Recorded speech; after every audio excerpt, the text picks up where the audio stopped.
En el año 399 a.C., una ciudad entera contuvo la respiración mientras una sola voz se alzaba en el tribunal de Atenas, desafiando no solo a sus jueces, sino a todo un orden de creencias. Sócrates, con su mirada serena y su voz serena, se enfrentaba a la muerte con la misma calma con que había enfrentado a la ignorancia durante toda su vida. Miles de ojos lo observaban, muchos temerosos, otros confundidos, pero todos sabían que algo trascendente estaba ocurriendo, algo que marcaría el destino de la filosofía para siempre. La sombra de la polis se extendía sobre el ágora, envolviendo cada palabra en un aura de misterio y destino. Esa noche, las estrellas de Grecia brillaban más intensas que de costumbre, como si el cielo mismo se preparara para recibir un nuevo orden de pensamiento. A través de los siglos, las voces de Sócrates, Platón y Aristóteles resonarían en auditorios, bibliotecas y universidades, transformando la manera en que la humanidad entendía la realidad, la virtud y el conocimiento.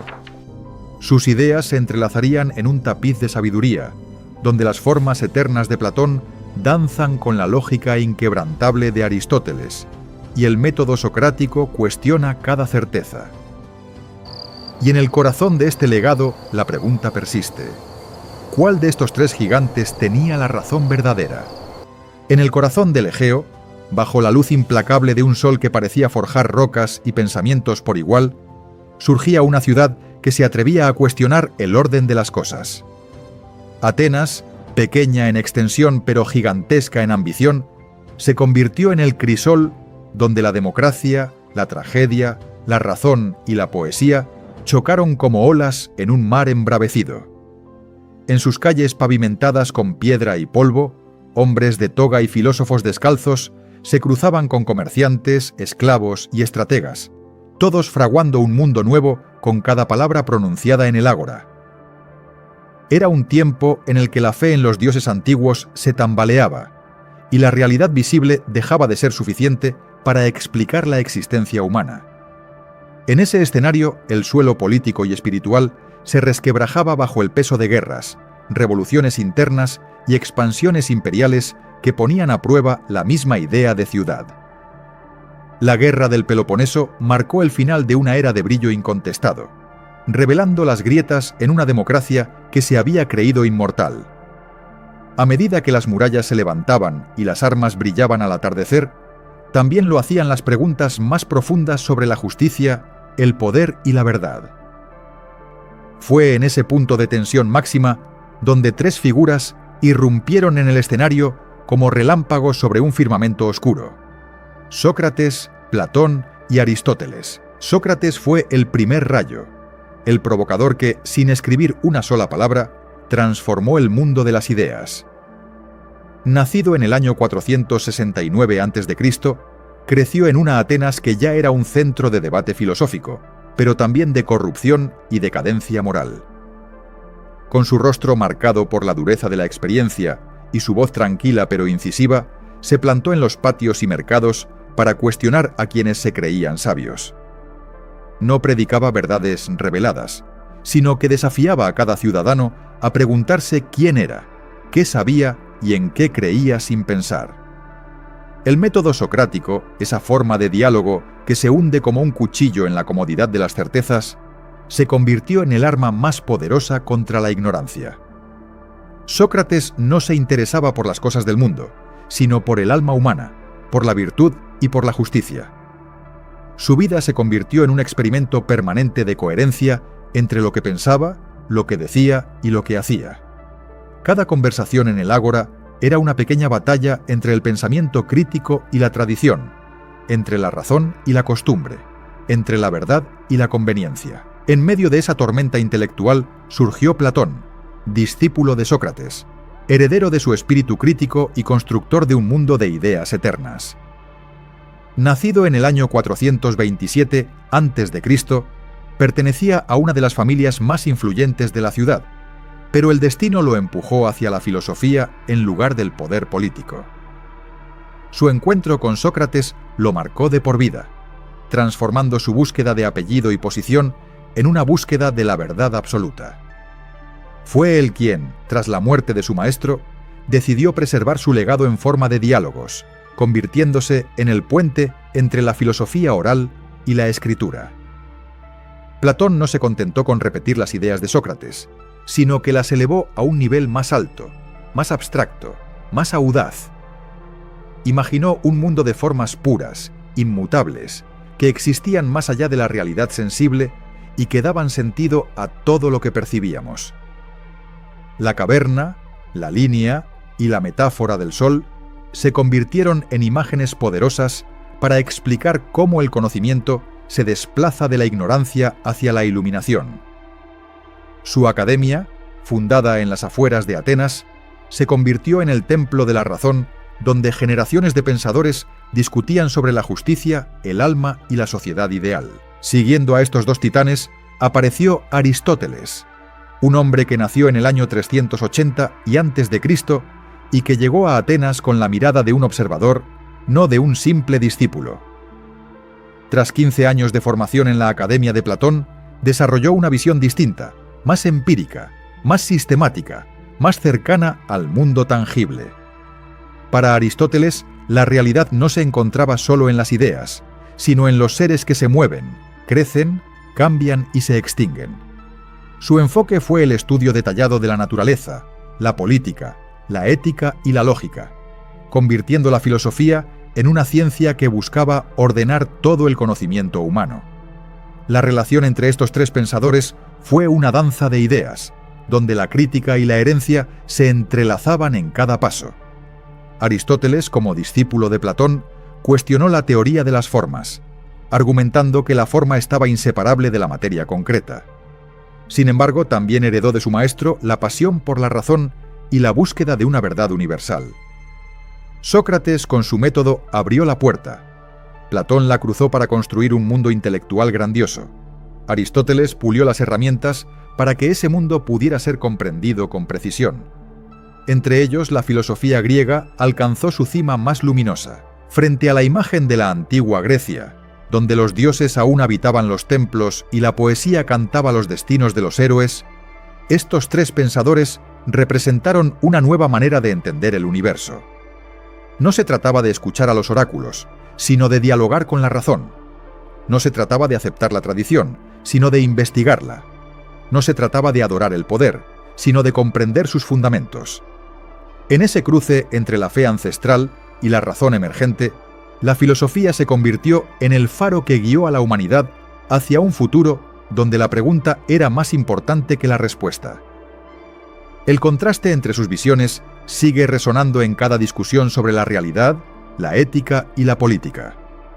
Para Platón, el mundo sensible era una sombra imperfecta de un orden perfecto que solo la razón podía contemplar. Para Aristóteles, el mundo empírico era el lugar donde la forma se realizaba en cada ser vivo y en cada objeto. Para Sócrates, el verdadero conocimiento comenzaba dentro de cada individuo, en la capacidad de reconocer su propia ignorancia. Tres caminos, tres horizontes, tres maneras de enfrentar el enigma de la existencia. En este marco épico, la historia no se cuenta como un simple relato biográfico, sino como una batalla de ideas que cambió el curso de la civilización occidental. Cada una de sus propuestas se convirtió en un faro que iluminó bancos de arena, misterios y abismos del pensamiento humano. Junto, Platón, Aristóteles y Sócrates forjaron una tradición que se extendió a través de los siglos, que se transformó en la base de la ciencia, la democracia y la ética moderna.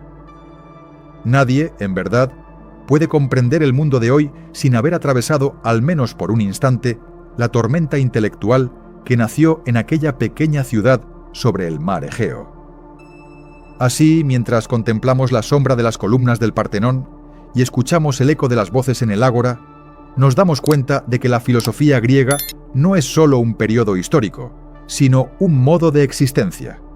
Es la forma en que el ser humano, frente a la incertidumbre y al caos, busca orden, sentido y virtud. Es la manera en que tres personas, con sus contradicciones y sus aciertos, nos dejaron una herencia que aún hoy nos obliga a preguntarnos: ¿Qué es lo verdadero? ¿Qué es lo justo? ¿Qué es lo bueno?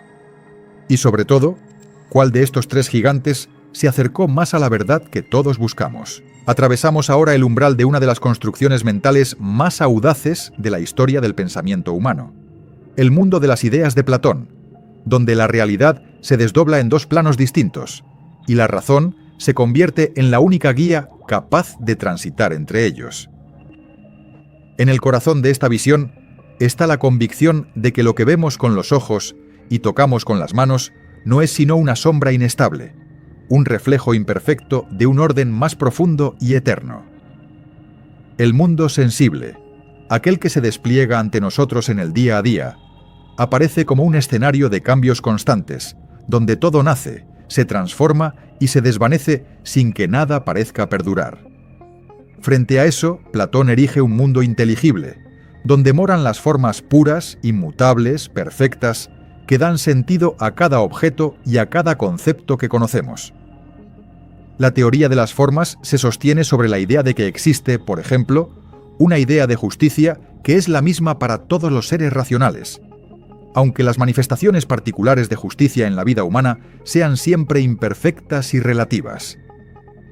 Cada árbol, cada perro, cada hombre, muestra una mezcla de parecido y defecto con respecto a la forma ideal que lo modela, como si cada uno fuera una copia algo torcida de un molde celeste. El conocimiento verdadero, entonces, no surge del simple contacto con las cosas, sino de la contemplación de esas formas abstractas por medio de la razón discursiva.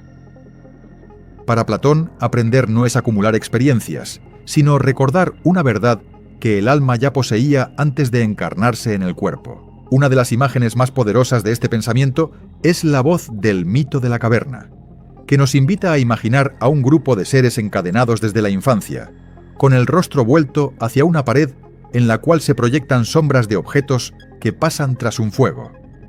Aquellos prisioneros, sin conocer nada más que esas sombras, se convencen de que esa es la realidad y discuten sobre quién es más sabio, incapaz de distinguir la mera apariencia de la cosa misma.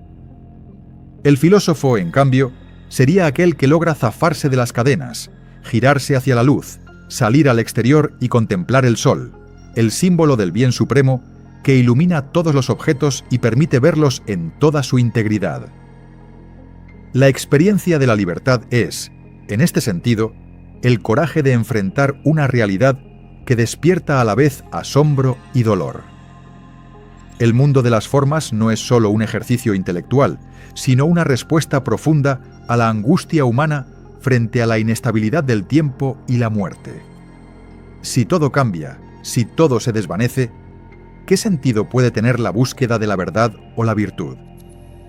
Para Platón, la respuesta está en aferrar algo que no se corrompe, un orden inmutable que sostiene la realidad sensible desde lo invisible.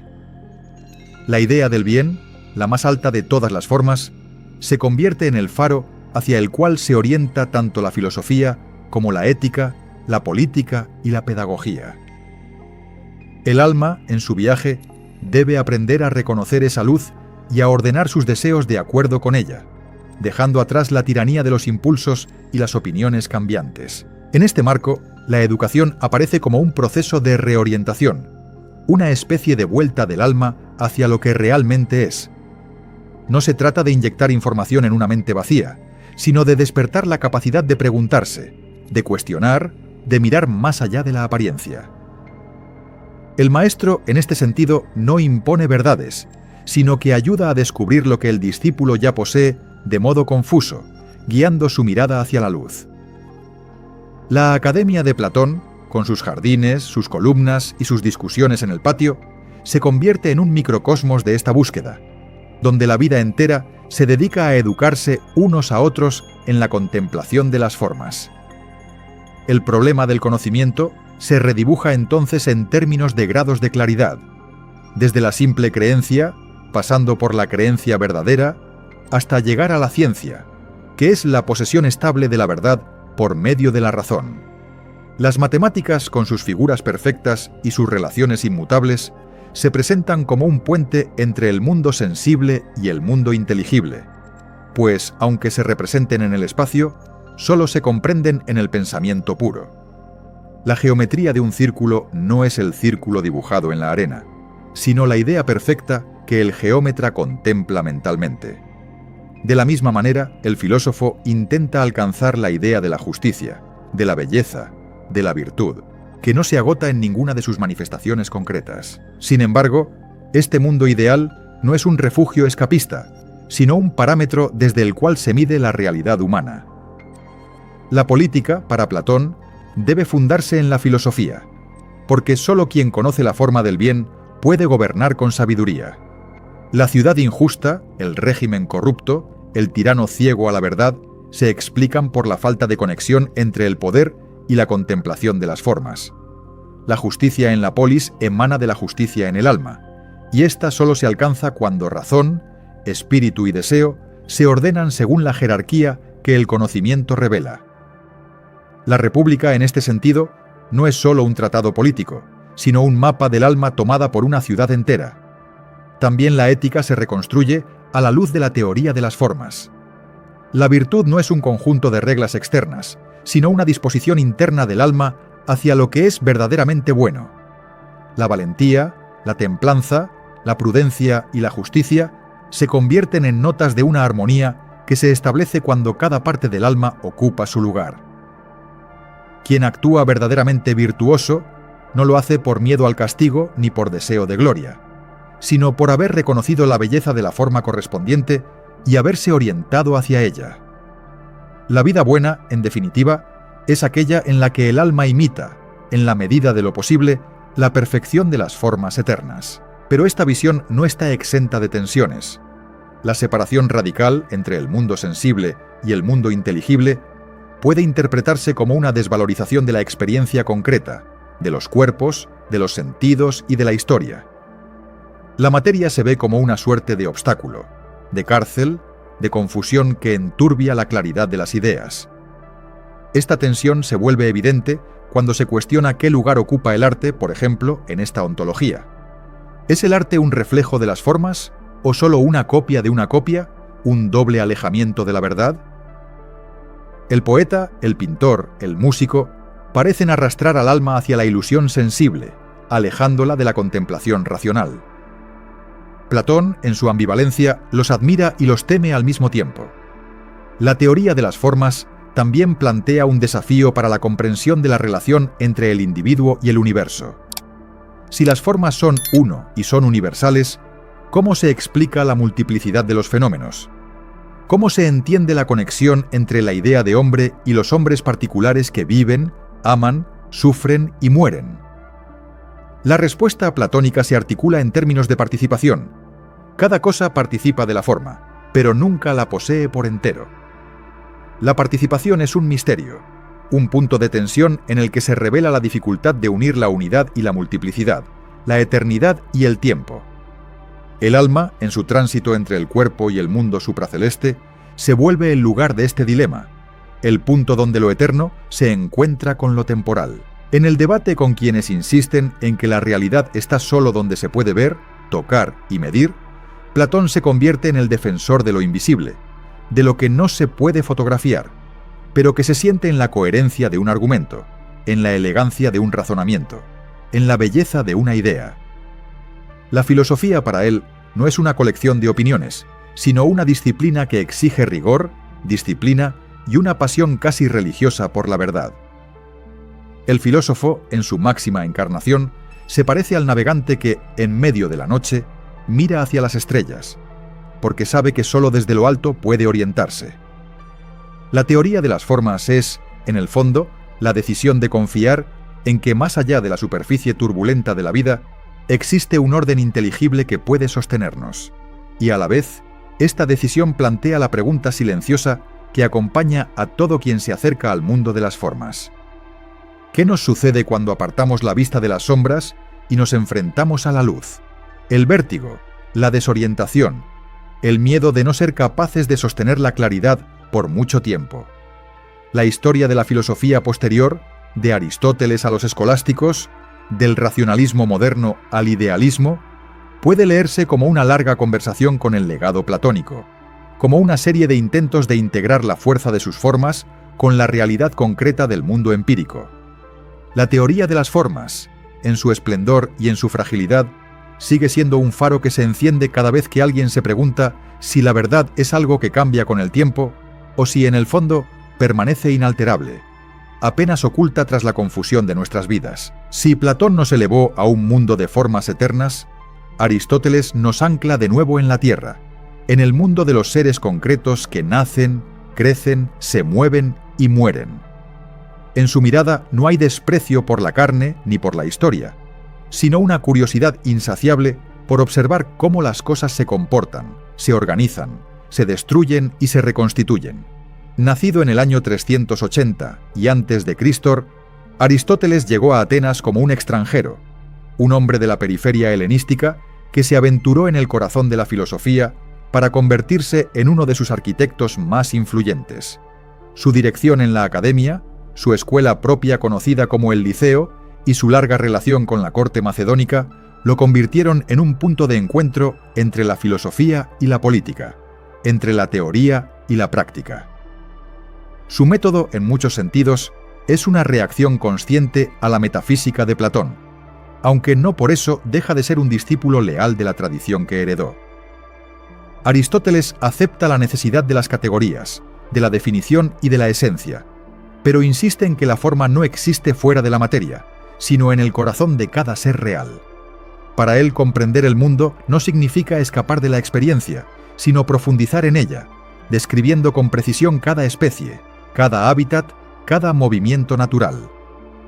La biología, la física, la ética, la política y la lógica se convierten en distintos ángulos de un mismo proyecto, la comprensión sistemática de la realidad en orden de complejidad creciente. El primer gran descubrimiento de Aristóteles es la idea de sustancia, aquella base inmutable que permanece a través de los cambios accidentales. Cada cosa que observamos, cada planta, cada animal, cada ser humano, es en su núcleo una sustancia, una entidad que se define por lo que es, no por cómo aparece en un momento dado. La forma, en este sentido, es la estructura que organiza la materia, el patrón que da identidad a cada ser y lo distingue de los demás. La forma humana, por ejemplo, no es un simple esquema abstracto, sino el conjunto de organizaciones biológicas, psíquicas y racionales que hacen que un ser sea hombre y no otra cosa. La filosofía de Aristóteles se convierte así en una ciencia de las sustancias, un estudio de lo que permanece en medio del flujo. A partir de esta distinción entre sustancia y accidente, se construye una lógica que se erige como herramienta indispensable para el pensamiento riguroso. Aristóteles no inventa la razón, pero la ordena, la clasifica y la pone a prueba en un sistema de silogismos que se convierte en modelo de inferencia durante más de 2000 años. El silogismo, en su forma más simple, permite pasar de premisas generales a conclusiones particulares con una estructura implacable. Si todos los hombres son mortales y Sócrates es hombre, entonces Sócrates es mortal. La lógica aristotélica, en este sentido, se vuelve la gramática del pensamiento, el código que permite que la razón se exprese sin caer en el caos de la confusión. Pero la lógica, para Aristóteles, no es un ejercicio meramente formal, es un instrumento para comprender la realidad y ordenar la experiencia. La misma estructura de las categorías del ser, sus 10 maneras de ser que incluyen la sustancia, la cantidad, la cualidad, la relación y el tiempo, sirve para clasificar todo lo que existe en el universo. La mente humana, al adoptar este sistema, se vuelve capaz de ver el mundo con más claridad, de distinguir lo esencial de lo accesorio, lo permanente de lo efímero. La filosofía se convierte en un esfuerzo por alinear el pensamiento con la estructura profunda del cosmos, como si el lenguaje lógico fuera la huella de una realidad que se organiza por sí misma. En este marco, la ética aristotélica se presenta como una ciencia de la conducta, pero no como una serie de normas rígidas, sino como una descripción de la vida humana feliz. La virtud, para él, no es un deber impuesto desde fuera, sino una disposición interna que se construye a través de la repetición de acciones justas, prudentes y moderadas. El ser humano, en su esencia, se define por su capacidad racional, pero esa capacidad solo se desarrolla plenamente cuando se orienta hacia la excelencia de la acción. La felicidad, o eudaimonía, no es un estado emocional pasajero, sino una vida bien vivida, donde las decisiones se toman a la luz de la razón y la experiencia. La virtud se entiende como un medio entre dos extremos, un equilibrio delicado entre exceso y defecto. El valor, por ejemplo, no es ni la temeridad imprudente ni la cobardía paralizante, sino la disposición a afrontar el miedo con lucidez. La generosidad no consiste ni en el despilfarro ni en la avaricia, sino en dar lo justo, en el momento y en la medida adecuados. Este ideal de la mesura se convierte en el corazón de la ética aristotélica, donde la virtud se aprende como un hábito, como una práctica que se va moldeando con el tiempo. La excelencia, en este sentido, no es un acto, sino un modo de ser que se consolida con la repetición. La felicidad, lejos de ser un destino que se alcanza de golpe, se despliega a lo largo de una vida entera, en la cual se alternan decisiones acertadas y errores, momentos de coraje y de fragilidad. Aristóteles reconoce que la vida humana está cruzada por la fortuna, por los golpes del azar, por la enfermedad, por la muerte. Sin embargo, sostiene que la virtud no se mide por la ausencia de sufrimiento, sino por la forma en que el ser humano se enfrenta a lo que le toca vivir. La felicidad se afirma como el fin de la vida, pero no como un objetivo aislado, sino como el resultado de una serie de decisiones que se orientan hacia la mejor versión de uno mismo. En la política, Aristóteles lleva a su lógica y a su ética hasta el plano de la organización social.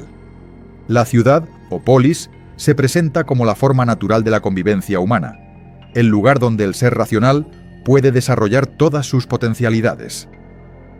La justicia política, en este sentido, no es un simple reparto de poderes, sino la armonía de las partes de la comunidad, donde cada uno ocupa el lugar que le corresponde de acuerdo con su capacidad y su función. La buena ley es aquella que ordena la vida de modo que todos los ciudadanos puedan orientarse hacia la vida buena, hacia la virtud compartida. Sin embargo, Aristóteles no es un utopista. Su visión de la política es profundamente realista. Reconoce la existencia de formas corruptas de gobierno, como la tiranía, la oligarquía y la democracia degenerada, donde el poder se vuelve instrumento de opresión o de privilegio. La distinción entre gobierno justo y gobierno injusto no se basa solo en la forma institucional, sino en el fin que persigue, el bien común o el interés de unos pocos.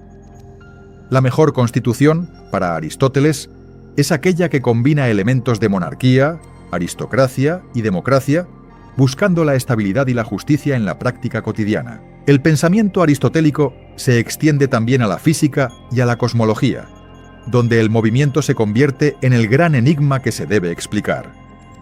Todo lo que se mueve, según Aristóteles, se mueve porque algo lo mueve, hasta llegar a un motor inmóvil que es el origen de todo movimiento sin moverse él mismo. Este motor, al que se le acerca una idea de perfección absoluta, se convierte en el fundamento de la causalidad en el universo.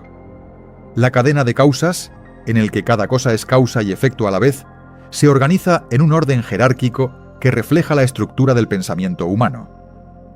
La física aristotélica se vuelve así una ontología del movimiento, un intento de comprender por qué el mundo no está en reposo, sino siempre en proceso de transformación. El mundo de Aristóteles, lejos de ser una cárcel de sombras, se presenta como un escenario de maravillas, donde cada cosa revela un diseño, una finalidad, una tendencia hacia su propia perfección. El huevo tiende a convertirse en pollo, la semilla en árbol, el ser humano en adulto virtuoso. La naturaleza, en su amplio sentido, se ve como un gran sistema de fines que se despliegan de modo espontáneo, aunque a veces se entrecruzan o se estorban. La filosofía de Aristóteles, en su epílogo, se convierte en una defensa del orden, de la razón, de la vida contemplativa, donde la mente humana se acerca, en el pensamiento puro, a la perfección de la esfera celeste. A través de los siglos, el legado de Aristóteles se convierte en un pilar de la filosofía occidental, un punto de referencia que se acepta, se critica, se reformula, pero que nunca se ignora. La lógica se vuelve el lenguaje de la ciencia. La ética de la virtud alimenta debates sobre la responsabilidad moral. La política se inspira en su análisis de las constituciones, y la física se enfrenta a sus ideas sobre el movimiento y el cosmos. La tensión entre surrealismo y la metafísica platónica se mantiene viva, como un diálogo entre el que mira hacia el cielo y el que contempla la tierra con detalle. Aristóteles, con su mirada precisa, su método cuidadoso y su pasión por la claridad, se erige como el pensador que nos enseña a ver el mundo sin perder la complejidad de sus matices. En el corazón de la filosofía griega late una figura que nunca escribió un libro, pero cuya voz se multiplicó en los discursos de otros, se impregnó en la enseñanza de Platón y reverbera todavía en el modo en que dialogamos sobre la verdad. Sócrates se presenta como el pensador más incómodo y al mismo tiempo más fascinante de la antigüedad, un hombre que se negó a aceptar cualquier idea sin someterla a un escrutinio implacable. Nacido en el año 469 a.C., vivió en una Atenas dominada por la democracia, por la oratoria y por la psicofancia, un entorno donde la palabra tenía el poder de salvar o arruinar reputaciones. Fue en ese contexto, en medio de la agitación política y la confusión moral, donde Sócrates se convirtió en el adversario silencioso de la superstición y la ignorancia. Su método, conocido como mayéutica, se inspira en la metáfora del parto. El filósofo no inyecta conocimiento desde fuera, sino que ayuda a que el interlocutor dé a luz a la verdad que ya lleva dentro en forma oscura. Mediante una serie de preguntas bien calibradas, Sócrates lleva poco a poco al otro a reconocer sus contradicciones, a ver la fragilidad de sus certezas y a descubrir que ignora aquello que creía dominar. La ironía socrática, esa aparente humildad de quien se declara el menos sabio de todos, se vuelve el arma con la que desarma la arrogancia de los sofistas, los políticos y los sabios de su tiempo. La verdad no se impone gritando, sino cuestionando, y la sabiduría más alta es saber que no se sabe. Este método se vuelve radicalmente subversivo cuando se aplica a conceptos tan sagrados como la justicia, la virtud, la religión o la política. ¿Qué es la justicia, en realidad, cuando los ciudadanos la invocan para justificar la guerra, la explotación o la tiranía? ¿Qué es la verdad cuando se convierte en un instrumento de poder y no en un ideal a seguir? Sócrates se planta en el ágora, en el patio de la escuela, en el gimnasio, llevando a sus interlocutores a un punto en el que deben reconocer que sus ideas se desmoronan frente a un simple interrogatorio. La risa, el gesto de desconcierto, la rabia contenida, todo converge en un momento de vértigo intelectual que deja al otro cara a cara consigo mismo, sin evasiones, sin refugios retóricos. La figura de Sócrates se vuelve aún más trágica y épica cuando se ve confrontada con la reacción de la ciudad. Atenas, que había sido el lugar de nacimientos de la filosofía crítica, se vuelve también el escenario de su condena. Acusado de corromper a la juventud, de negar a los dioses tradicionales y de introducir cultos nuevos, Sócrates se presenta ante el tribunal con la misma entereza con la que se había enfrentado a la ignorancia en los debates cotidianos. Sus acusadores, movidos por la envidia, el miedo y la incomodidad, ven en él a un peligro para el orden establecido, alguien que desafía la religión, la política y la tradición al mismo tiempo. El juicio se convierte en el último escenario donde la razón se enfrenta a la masa, la filosofía al poder, la individualidad a la colectividad. En su defensa, conocida como la apología, Sócrates no suplica clemencia ni se ampara en la retórica de la persuasión, como harían los sofistas. Se aferra a la verdad, a la coherencia entre lo que piensa, lo que dice y lo que hace. Acepta el riesgo de la muerte antes que renunciar a su misión, que entiende como un servicio divino al cuidado del alma de los ciudadanos. Para él, el verdadero crimen no es hablar en contra de la religión oficial, sino permitir que las almas se corrompan en la ignorancia. La filosofía se transforma en un acto de coraje político, donde el pensamiento se vuelve un sacrificio, una ofrenda consciente a la búsqueda de la verdad. La muerte, en este contexto, no es un fracaso, sino una consecuencia lógica de haber llevado la propia convicción hasta el final. La figura de Sócrates se convierte entonces en el modelo de la vida examinada, de la existencia sometida a un constante escrutinio, donde cada decisión se pone a prueba frente a la pregunta de si es verdaderamente buena, justa, racional. El famoso lema «Conócete a ti mismo», inscrito en el templo de Delfos, se torna el norte de su filosofía, pero no como un simple ejercicio de introspección, sino como una exigencia de responsabilidad. Conocerse a sí mismo significa reconocer las propias limitaciones, las propias contradicciones, los propios deseos ocultos, para así ajustar la conducta a aquello que se considera realmente valioso. La sabiduría socrática se funda en la humildad, en la capacidad de admitir que la verdad es un horizonte que se acerca, pero que nunca se alcanza del todo. En este aspecto se revela la tensión profunda entre Sócrates y los sofistas, quienes se presentaban como maestros de la palabra capaces de defender cualquier posición, sin importar si era verdadera o no. La filosofía socrática, en cambio, se presenta como una búsqueda de la verdad, no como un comercio de la persuasión. El sofista se vende a la audiencia, adapta sus ideas a los gustos del público, mientras que Sócrates se entrega a la razón, sin importar si es aplaudido o rechazado. La filosofía, en su versión socrática, se convierte en una práctica ética, una forma de vida, donde el pensamiento se vuelve inseparable de la acción. La coherencia entre teoría y vida es la única autoridad que reconoce Sócrates, y esa coherencia se prueba en el momento de la muerte. La herencia de Sócrates se proyecta hacia adelante en forma de un método que se mantiene vivo en cada clase de filosofía, en cada diálogo crítico, en cada momento en que alguien se niega a aceptar una idea por autoridad, por moda o por miedo. El método socrático se convierte en el instrumento por excelencia de la filosofía occidental, un modelo de diálogo que se basa en el respeto, en la paciencia y en la paciencia de la escucha, pero también en la exigencia de la coherencia. La pregunta que se impone una y otra vez, la pregunta que se vuelve intangible, es la que se dirige al propio interlocutor. ¿Qué dices, en realidad? ¿Qué significa esto? ¿Puedes defenderlo ante otra pregunta? En el contraste con Platón y Aristóteles, Sócrates aparece como la raíz, el origen que los otros dos hacen florecer en direcciones distintas.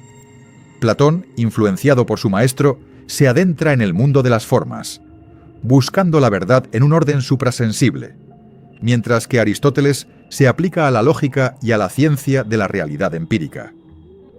Sócrates, en cambio, se centra en el ser humano concreto, en su confusión, en su ignorancia, en su potencial para la sabiduría. La filosofía socrática permanece en el plano de la pregunta, sin cerrarse en sistemas, sin pretender dar respuestas definitivas, sin convertirse en una ideología cerrada. La verdad, en su versión socrática, se vive como una búsqueda permanente, como un compañerismo entre quienes se enfrentan a la realidad con la misma curiosidad y el mismo respeto. El método socrático se vuelve especialmente poderoso cuando se enfrenta a la comodidad moral y a la complacencia intelectual. En un mundo donde la información se acumula sin filtrarse, donde las opiniones se repiten sin ser cuestionadas, el espíritu socrático invita a la desconstrucción, al desarmado de las ideas prefabricadas, a la desconfianza saludable frente a la certeza fácil. La filosofía, en este sentido, se convierte en el antídoto contra la pereza mental, contra la aceptación pasiva de lo que se considera obvio, contra la fe ciega en el sentido común. La pregunta, en el pensamiento socrático, se erige como un acto de libertad, como un gesto de resistencia frente a la opresión de las ideas establecidas. Hay algo profundamente contemporáneo en la figura de Sócrates, en su manera de convertir la filosofía en un diálogo abierto, en un intercambio de miradas, en una confrontación amistosa. La filosofía, para él, no es un discurso monológico, sino un encuentro, un espacio donde el pensamiento se vuelve relacional, donde la verdad se alcanza en el choque de argumentos, en la corrección mutua, en el reconocimiento de errores. La filosofía socrática se resiste a la idea de la verdad como un dogma, de la sabiduría como un depósito secreto accesible solo para unos pocos. La filosofía es en su núcleo demócrata, porque se ofrece a quien se atreve a preguntar con honestidad. En el enfrentamiento final entre Aristóteles, Platón y Sócrates, no se trata de escoger a uno y descartar a los otros, sino de ver cómo sus visiones se complementan y se contradicen en formas que nos obligan a pensar con más profundidad. Aristóteles nos ofrece la lógica, la ciencia y la ética de la virtud, un mundo de categorías claras y de distinciones precisas. Platón nos abre la puerta a un orden de ideas eternas, a un mundo de luz y perfección que sostiene la realidad sensible. Sócrates nos devuelve al ser humano concreto, al cuerpo, al alma, a la duda, a la humildad, a la búsqueda sin fin. La pregunta que nos queda, aquella que resuena después de haber recorrido el mundo de las formas, la lógica y el método socrático, es la misma que Sócrates nos dejó como herencia. ¿Cuál de estos tres gigantes tenía razón?